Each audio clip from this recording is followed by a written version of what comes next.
Uno.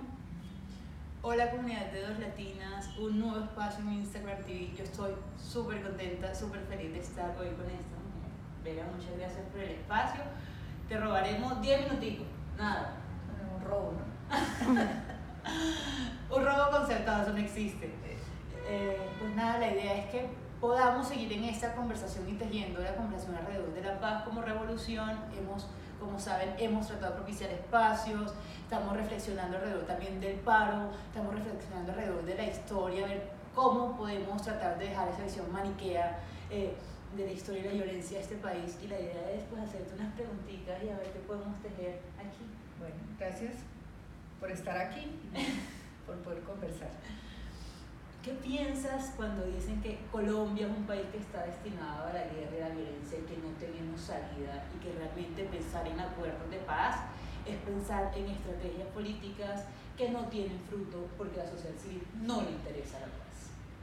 Pues yo creo que eso es parte del mito que hay que superar, ¿no? Porque pues yo tengo una época en la guerra y tengo otra en la paz, pero creo que lo que he ido comprobando en estos años y lo que uno ve todos los días es que sí, existe la guerra, existe la violencia, pero también existe la paz y siempre ha existido. Lo que pasa es que la violencia hace más bulla, la violencia resulta para muchos más atractiva, más sonora, y la paz es algo que se ve como un fin lejano o como un ideal y no se ve como algo concreto y posible en nuestra vida cotidiana. Y yo creo que en Colombia es cierto que es un país donde ha estado presente la guerra, la violencia, y lo vivimos, pero es un país que también siempre ha hecho esfuerzos de paz y donde la paz, a veces la gente, yo creo que el colombiano es mucho más pacífico de lo que él mismo cree, y siento que los seres humanos, ni los colombianos, ni ninguno estamos condenados a nada. Somos seres culturales, somos seres de aprendizaje, somos seres que nos construimos y en esa medida cambiamos, y entonces no se puede decir que estamos condenados o que somos originariamente violentos, sino eso es algo que se ha ido configurando, pero así como se ha aprendido, se puede desaprender. Pero igualmente no solamente que podamos superar la violencia, sino que la paz también está presente, la paz también existe, ¿cierto? La paz está en nuestra vida. Lo que pasa es que el gran reto creo que tenemos es de darle visibilidad a la entidad y dejar de decir que la paz es algo chiquito y lo que hacemos es chiquito y que es pequeñito y que contribuimos con un granito de maíz o de arena. No, es darle visibilidad a otros ámbitos, a otras dimensiones de la vida. Y si hacemos eso, pues yo creo que ahí podemos ver la paz, la podemos nombrar en un sentido no pasivo, porque a veces yo creo que se tiene la idea de que la paz es tranquilidad, que todos somos divinos, nos amamos, somos buenos. No, la paz es tremendamente activa porque cuestiona la violencia.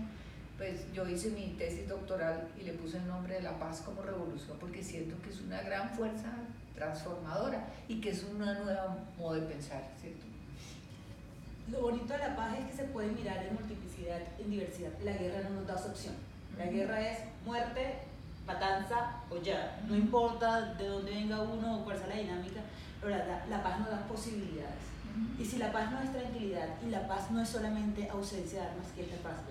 La paz, hay muchas paces. Primero creo que tenemos que aprender a hablar de la paz en plural, ¿cierto? Eso lo aprende uno también cuando estudia la paz, como yo lo he hecho, pero también lo vivimos en la vida cotidiana. Entonces la paz pueden ser derechos humanos, la paz puede ser el fin de la guerra, la paz puede ser los cambios sociales, la paz puede ser mi paz interior, la paz puede ser la paz en la familia. Es decir, la paz tiene muchas posibilidades y finalmente nosotros decidimos en qué paz nos paramos. La única paz que me parece compleja es la paz que se piensa que es acabando con el otro, que también es toda esa idea de la paz romana, de lo que llaman la paz negativa, es decir, la paz acabando con el otro. Entonces creo que la paz, lo bueno de la paz es que, como tú dices, nos da muchas posibilidades y finalmente uno escoge. Yo en lo que he escogido en los últimos años en el Observatorio para la Paz, lo que hemos hecho es de la paz una pedagogía, es decir, entender que la paz tenemos que darle sentido a nuestra vida cotidiana y hacer de ella una fuerza de desaprender la violencia y empoderar la paz. Entonces, porque yo creo que el gran drama que a veces tenemos, y por eso ha sido tan importante esta coyuntura, es el cómo le damos vida a la paz. que la paz suena muy bien, y la paz, como hemos visto, a veces está de moda y a veces no está de moda, a veces la gente la cuestiona, a veces la gente la asocia a actores, etc. Pero yo creo que por eso el gran reto es cómo la paz adquiere un sentido para nosotros y se conecta con nosotros. Porque si la paz es algo distante, ajeno, que vamos a alcanzar, pues genera inmensas frustraciones también, ¿no? Yo creo que lo importante es poder darle entidad, darle existencia en nuestra propia vida, pues y obviamente en nuestro entorno. Cuando pensamos en construcción de memoria colectiva en Colombia, pues realmente, yo no sé cómo será en Bogotá, pero las personas que venimos del pueblo no tenemos una formación de historia colombiana. Y lo poco que tenemos de historia colombiana es una historia maniquea de quién es el bueno, quién es el malo. Este es el resultado de nada, no nos dan como opciones de pensar una realidad diferente. ¿Cómo podemos tratar de construir una historia y una memoria colectiva? Y lo digo pensando no solamente desde la academia, sino desde nuestras realidades particulares, desde nuestro día a día, una construcción de una memoria colectiva que no solamente se lea desde el fatalismo y desde la violencia, ¿no? Porque siento que ahí vamos. Inclusive, en el conversatorio que tuvimos, y estuvo la artista Clemencia Echeverry, que tiene una obra muy potente y pues claramente como muy política alrededor de la violencia, del exterminio, de desaparecidos, y ella decía, a mí me mueve las fibras el dolor, pero cuando uno va a esas exposiciones, uno sale a veces con desesperanza y dice, si esta es la única construcción de memoria colectiva, yo si quiero trabajar por la paz, ¿cómo cambio esa narrativa? ¿No? Pues cuando yo estuve en España, me marcó mucho. Una vez me invitaron en el Ortega y Gasset en Madrid a hablar de los procesos de paz, esos años, siglo pasado, pues, hablar de la paz en Colombia. Entonces yo hablé, era una hora, y yo hablé 45 minutos de todas las guerras civiles y todas las violencias y tal, y al final hablé de la paz. Y entonces el profe que me invitó, Malamud, un argentino, me dijo, ese es el problema de ustedes los colombianos. Ustedes hablan de paz, pero acaban hablando siempre de la guerra. Y ustedes mismos magnifican la guerra. O sea, Colombia no es incluso si tú miras, me decía, las guerras civiles colombianas no son totales, son locales, parciales, etc. Entonces, eso es lo que ustedes hacen. Entonces, siempre me ha acompañado en todas estas búsquedas, porque yo creo que no se trata de negar la violencia, pero tampoco podemos negar la paz. Y parte de la construcción histórica es no pensar que solamente lo que nos ha movido es la guerra, y que es porque estamos condenados y porque este es un país que no tiene futuro y porque somos así y tal, lo que ya hablábamos, sino entender que la paz también es un motor y que ha estado ahí, ¿cierto? Y creo que, por lo menos a lo que yo me he dedicado es a complejizar un poco esa mirada. Yo creo que la paz, la historia, ante todo hay que mirar a la historia y a la memoria. Tenemos que ver qué enfoque le damos, porque hay un enfoque en Colombia, pues es el único país donde se habla de violentología, se volvió casi una ciencia, y eso implica que ponemos a la violencia en el centro, no solamente como objeto de estudio, sino como enfoque. Okay. Entonces, con lo que miramos es desde ojos de la violencia. Entonces, eso es como ponerse unas gafas azules o rosadas, o ponerse unas gafas para ver en 3D, es lo mismo. Y yo creo que eso se trata, de complejizar la lectura, y esa es la paz, es decir, de mirar las dos fases y mirar que ambas existen y se relacionan y conviven, ¿cierto? Paz y violencia, paz y guerra, todo el tiempo. Entonces creo que lo primero es ganarse una mirada distinta. Yo pienso que parte del drama que tenemos que aún los críticos de la violencia tienen puestas las gafas de la violencia, entonces solo ven eso, y desde la violencia tú no construyes, te quedas ahí como en un círculo vicioso. Solamente si tienes una mirada de paz, que es una mirada de esperanza, que sí podemos cambiar, es que puedes generar también otro tipo de historia, ¿cierto? Y eso no es solamente un tema hacia el futuro, eso es también cómo lees tu pasado. Tú puedes mejorar la lectura de tu pasado con una mirada más compleja. Entonces, la memoria pasa lo mismo, estoy de acuerdo contigo. Yo creo que no se trata de negar los hechos de dolor, no se trata de negar lo que ha pasado, pero no nos podemos quedar ahí. Y también tenemos que hacer una memoria de la paz, porque desde ahí es que nos reconciliamos. Desde lo otro nos quedamos ahí y es muy difícil decirlo porque la gente a veces dice, no, es que usted no quiere reconocer el dolor y la violencia. No, sí, la conocemos hasta la saciedad, y hemos pasado por ahí, la hemos vivido, pero tenemos que encontrar en la gente misma una posibilidad de que lea otras cosas de su propia vida. Y eso es una memoria de paz. Paz no en el sentido de procesos de paz, sino de aquellas cosas que nos pasan y que asumimos relacionadas con la solidaridad, la empatía, el reconocimiento del otro, el cuidado. En el observatorio, eso es uno de los enfoques que tenemos, es decir, la memoria que trabajamos como herramienta es una idea y lo hemos trabajado con desplazados, con personas que han vivido violencia, en comunidades en Barranquilla, en todas partes, en Cúcuta, en todo el país, donde obviamente participan personas que han vivido la violencia, que son desplazadas, que son víctimas, pero lo que hacemos no nos paramos desde su condición de víctimas, sin desconocerlo, sino de ser humano que quiere echar para adelante, que quiere sanar, que sin desconocer su historia quiere también resignificar esa historia y quiere también también le damos visibilidad a aquellos episodios en la vida que son muchos, que son amorosos, que dan esperanza, que muestran que los seres humanos tenemos la capacidad de sanarnos, de curarnos, sin olvidar, pero que no nos quedemos instalados en el dolor, ¿no? Porque eso es de alguna manera el circuito, ¿no? Y yo creo que el gran reto que tenemos es cómo salimos sin desconocer lo que nos ha pasado, pero cómo también vemos otras facetas, otras vetas, y les damos sobre todo un lugar, y les damos presencia, y no las vemos solamente como un bonito ideal, ¿no? Y creo que eso se requiere, una historia más compleja, ¿cierto? A mí por ejemplo, la idea del conflicto armado, esa palabra que es real y que eso, me parece que mata la historia, porque fíjate que ahí no hay actores, ahí no hay cambios, sino a todos meten en el mismo costal, ¿cierto?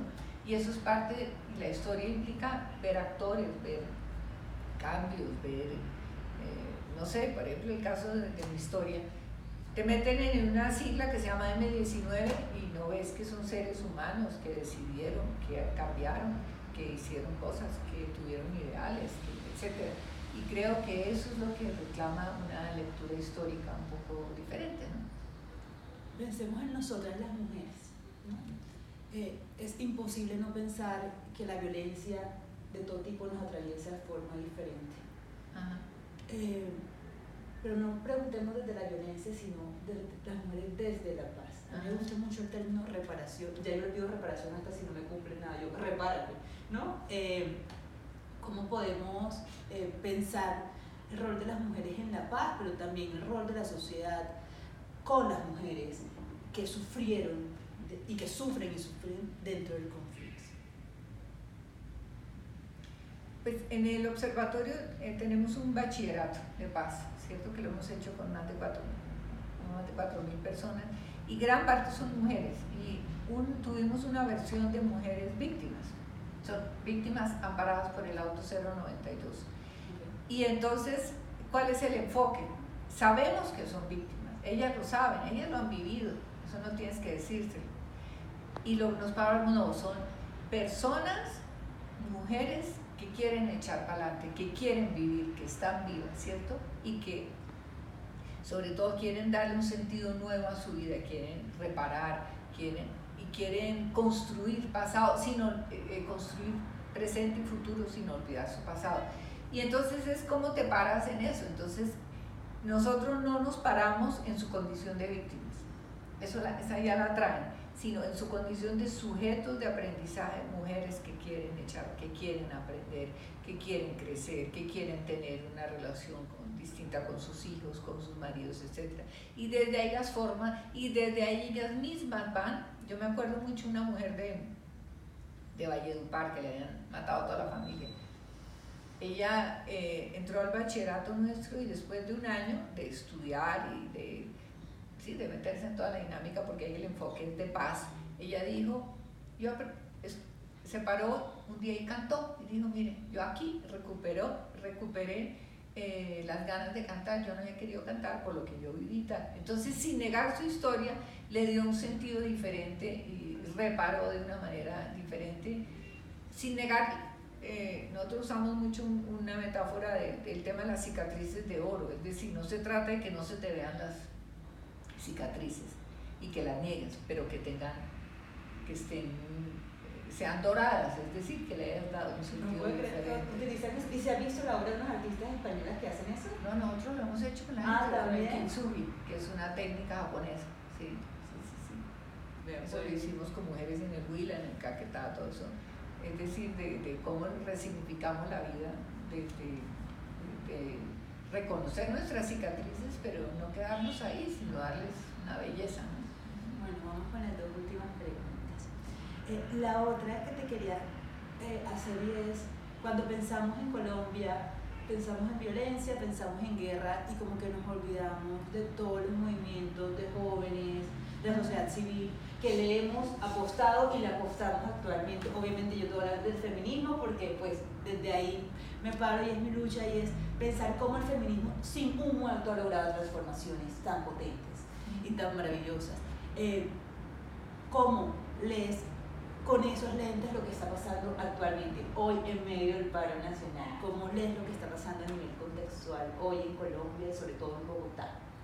Yo creo que lo que pasa no es de hoy, ¿no? Es como un acumulado que viene. Yo sigo desde la Constitución del 91, porque antes de eso no había conciencia de derechos, antes de eso no existían los derechos, no existían estos mecanismos. Y además creo que se ha deslegitimado la lucha armada, o sea, esa ya dejó de ser una opción revolucionaria, así algunos se mantengan en eso. Y básicamente lo que la gente está explorando es formas de ejercicios de no violencia, ¿cierto? Y eso son búsquedas. Yo creo que esto que se ha dado es muy importante, uno, porque no existen los líderes, los caudillos, ¿cierto? Yo creo que eso es parte de esa cultura jerárquica, autoritaria, pensar que tenemos que tener un redentor, un salvador. Aquí hay un líder, que eso a veces es difícil porque todo el mundo dice, bueno, pero ¿quién dirige este paro? ¿Quién no? Pues aquí hay 10.000 expresiones. Hay mucha más ciudadanía ahora, ¿cierto? No hay jefes, sino hay ciudadanía, y eso es bien importante. Otro que me parece que ha dado la posibilidad de que la gente no tenga que dirigirse solamente en una dirección, sino que en el Parque Los Hippies o en la Plaza de la Paz en Barranquilla o en Medellín o en la casa, en el barrio, y eso es parte de la democracia, que sea descentralizado, que no todo tenga que estar enfocado en un lugar. Y hay una inmensa creatividad en consignas, en formas de acción, en formas de incluir el arte, las tamboras, etc. El ejercicio mismo es un ejercicio de no violencia, ¿cierto? Y toda esa decisión de que esto no es violento, ¿cierto? Hay brotes de violencia, claro que sí, pues es que eso convive en nuestra realidad, ¿cierto? Pero el gran ejercicio, y por eso los medios de comunicación a veces han mejorado, porque le han dado más lugar a las acciones no violentas, pero siempre la tendencia es a mostrar, mire, los vándalos, el vandalismo, ¿cierto? Que hay que mostrarlo, ¿cierto? Sino mostrar todo este ejercicio de creatividad que me parece maravilloso, que esa es la paz. Esa es la paz, es decir, que los jóvenes, pero no solo los jóvenes, sino la gente mayor, todo el mundo, encuentre formas de expresión, incluso individuales. ¿Sí? Es decir, no hay que andar, pues sí, o en un parche chiquito, o en la gran manifestación, no importa. Yo creo que esa diversidad nos ha enriquecido mucho, ha sido muy importante, y que también sea un ejercicio sostenido en el tiempo, porque antes de esta experiencia, unas movilizaciones no duraban más de 1 o 2 días. Pero aquí esto sostenido en esta época pre-Navidad, todo esto, es un ejercicio creo que es muy importante, es como una nueva historia, ¿cierto? Que se está forjando ahí. Tenemos que hablar, pensando en la Constitución del 91, por supuesto, tenemos que hablar de paz con enfoque diferencial, o sea, pensar en la paz con pueblos indígenas, más de 103 pueblos indígenas, con sus dinámicas, pensar en comunidades rom, con otras dinámicas, pensar en mujeres, en diversidades sexuales, diversidades de identidades de géneros. ¿Hay que pensar en la paz con enfoque diferencial o no? es que la paz es superar la idea de polaridades, de blanco y negro, de uno lo otro, arriba, abajo, izquierda, derecha. La paz implica una mirada, aceptar la diversidad y la diferencia, eso es la base, porque la violencia lo que hace es negarla, estás aquí o estás acá, eres mi amigo, eres mi enemigo, eso es lo que hace la violencia, ¿cierto? Aquí se trata de reconocer la diversidad, pero yo diría que enfoque diferencial, a veces, el otro día estuve en una universidad y entonces no, es que vamos a mostrarle a los estudiantes